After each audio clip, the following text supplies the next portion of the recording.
Bonjour à tous, dans cette nouvelle vidéo, on va voir ce que sont les vaccélérates. Alors, si vous avez déjà joué à Assassin's Creed Black Flag, vous savez certainement de quoi je veux parler.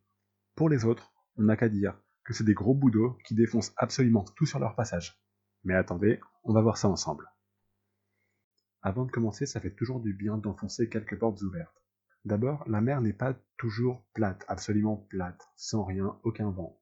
En général, les vagues en mer font environ quelques mètres. Ça peut aller de quelques centimètres à plusieurs dizaines de mètres lors de tempêtes. Ces vagues sont dues aux effets combinés principalement du vent et des courants. Ensuite, pour avoir une idée un peu plus précise de ce dont on va parler, il faut garder à l'esprit que même pendant les grosses tempêtes, la hauteur des vagues dépasse rarement 20 mètres. Maintenant que tout ça est dit, qu'est-ce que c'est une vague scélérate? Une vague scélérate, d'abord, c'est une vague qui est anormalement haute. Ça ne veut pas dire que ce sont les vagues les plus hautes qu'on va observer dans l'océan, c'est simplement que, à l'instant où elle apparaît, comparée à la hauteur des autres vagues, celle-ci est gigantesque. Pour qu'une vague soit qualifiée de scélérate, sa hauteur doit au moins être 2,1 fois supérieure à la hauteur du tiers de vague le plus grand. Ensuite, les vagues scélérates sont très brèves, elles dépassent difficilement les 20 secondes de vie. Et enfin, celles-ci sont très rarement observées. Dans l'immensité de l'océan, il y en a peut-être beaucoup qui apparaissent, mais il y a très peu de bateaux qui ont la malchance d'en croiser une, et on a encore peu de capteurs qui les repèrent, parce qu'il faut être au bon endroit, au bon moment. L'histoire liée à la découverte de ces vagues est d'ailleurs plutôt drôle, parce que de tout temps, il y a eu des marins qui ont juré corps et âme avoir vu des vagues de plusieurs dizaines de mètres de haut, mais personne ne les a jamais crues. En 1826, par exemple, l'explorateur et navigateur français Jules Dumont-d'Urville a affirmé, avec 3 témoins, avoir vu une vague de 33 mètres de haut dans l'océan Indien. Il s'est fait ridiculiser par la communauté scientifique et par la population, parce que personne ne le croyait tout simplement. Il y avait personne à l'époque qui pouvait voir une vague de 33 mètres de haut et être vivant après pour pouvoir le raconter. En plus, à cette époque, on pensait qu'aucune vague ne pouvait dépasser 30 mètres. C'est dans la deuxième moitié du XXe siècle que les scientifiques prennent un intérêt grandissant dans ce type de vagues, tout simplement pour expliquer les naufrages et dégâts complètement considérables qu'ont subis certains bateaux.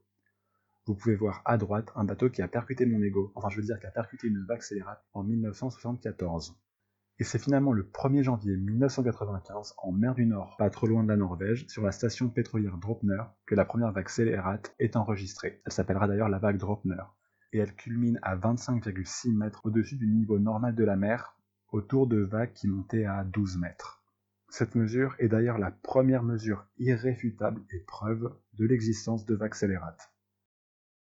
Vous l'avez peut-être compris, ces vagues représentent un vrai danger pour la navigation en mer. En effet, leur imprévisibilité et leur hauteur les rendent extrêmement dangereuses. De plus, elles peuvent exercer des pressions complètement incroyables sur les coques. Les vagues en tempête exercent rarement une pression supérieure à 12 tonnes par mètre carré, et c'est déjà énorme. Une vague scélérate, elle, peut aller jusqu'à 100 tonnes par mètre carré. La plupart des bateaux peuvent résister jusqu'à une vingtaine de tonnes par mètre carré, mais une vague comme ça peut tout simplement les briser en deux. On a environ un navire par mois qui y a affaire. C'est quand même énorme, et on pense qu'il y a plus de 200 navires qui ont disparu à cause de ces vagues depuis 1950. Enfin, d'après un article de la BBC, on a de moins en moins de vagues scélérates qui apparaissent, mais elles sont de plus en plus extrêmes. On a noté une augmentation de leur hauteur de 20% en 20 ans. Maintenant, il ne faut pas se dire que les vagues scélérates vont nous ruiner la vie à jamais, parce que depuis leur découverte, il y a de très nombreuses études qui ont été menées sur ce phénomène-là. Par exemple, des chercheurs de l'université d'Oxford et d'Édimbourg ont réussi à créer en piscine des vagues scélérates. Leur but, ce serait d'arriver à les prévoir et à pouvoir dire où et quand elles risquent de se produire. Tout ça pour permettre un trafic maritime plus sûr et éviter toutes les catastrophes qu'on peut avoir à cause de ça. Enfin, savoir que l'on peut avoir affaire de tels phénomènes permet aux bateaux de s'y préparer. Par exemple, en 2017, le Jean Nicoli a été percuté par une vague scélérate qui a fait voler en éclats tous ses hublots et qui a fortement endommagé tous les appareils de navigation. Il y a 50 ou 60 ans, le Jean Nicoli aurait coulé. Aujourd'hui, il est endommagé, mais il permet à l'équipage et aux personnes qui sont à bord de survivre. Et ben voilà, c'est tout pour cette vidéo. J'espère vraiment qu'elle vous aura plu et que vous aurez trouvé le sujet intéressant.